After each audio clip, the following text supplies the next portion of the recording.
Hello, I'm Brian Beaulieu from ITR Economics. Welcome to this edition of FedWatch. And today is March 15th, the Ides of March, always very important for a forecaster. There's some interesting news this week that I think the net result is going to be the Fed and is going to be pretty much taking May off the table for a Fed decline based on these latest numbers. This still could happen. The futures market says that it still could, but I'd lean more into June, July for it to start happening. What came out is the CPI. The Consumer Price Index showed a little bit more strength in the latest data, which was January. And then the Fed would probably like to see the 112 rate of change moved up to 3.2%. No real surprises when you tear it apart, though. I mean, the commodities stayed low, energy stayed low, food is not an issue. It really continues to be those things having to do with labor and rent. Rent for primary residents and owners' rental equivalency are hugely weighted within the CPI, and they were both up over, I think one was 5.6, the other one was 6.1%. And that's going to keep the CPI from going down all day long.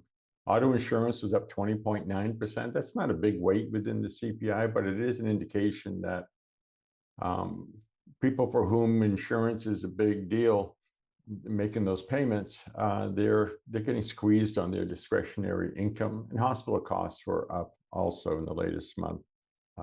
Large labor component there and regulatory component.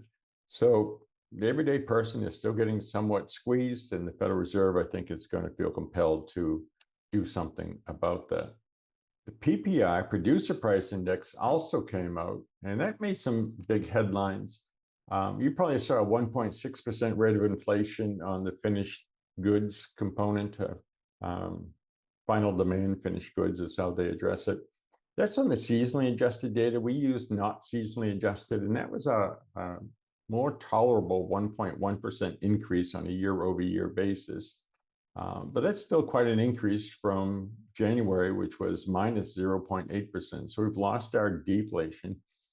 And there again, it's not because of hard goods. Commodities stayed weak. They were only up 0.3% on a year-over-year basis. Finished goods for consumers was up 0.6%. Now, that's a little bit of an increase from the prior month, but it doesn't indicate a surge in the CPI just yet. And despite the name of final demand finished goods, that PPI that they talk about includes services. And those services were up over 2%. It was 2.3% from 1 year ago. So it continues to be the service side of the economy. And we were just looking at GDP services deflated, not adjusted for inflation. And that trend continues to be relatively robust. So it tells us we're not likely going to see any appreciable weakening in that sector, at least for the first half of this year. Retail sales also came in strong for February. From my perspective, a little surprisingly strong. The consumers proving themselves to be very resilient, even with the modest increase in unemployment and the pressures that we're seeing on their discretionary income. The 112 moved up to 5.5% plus from 1 year ago. So retail sales for February up 5.5% from a year ago. 312 is in phase B and rising at 3.5%.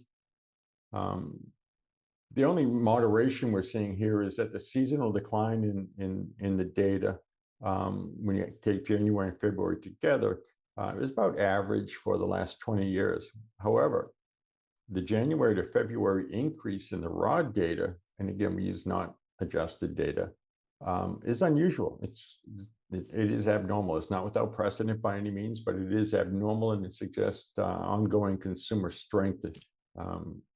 Really, probably for the first half of this year, we'd expect that to go on. So all of that's going to give the Federal Reserve some heartburn and probably put a stall on any decline in interest rates in the first half of this year. What we're keying in on, though, and is important for a lot of our clients, is that industrial production, the 12-month moving average, declined in February. We saw manufacturing weakened further. Then it was with a minus 0.3% on the 12-12 rate change. So that's worse than overall industrial activity, which, while the 12 MMA went down, was up 0.1%. It's in phase C.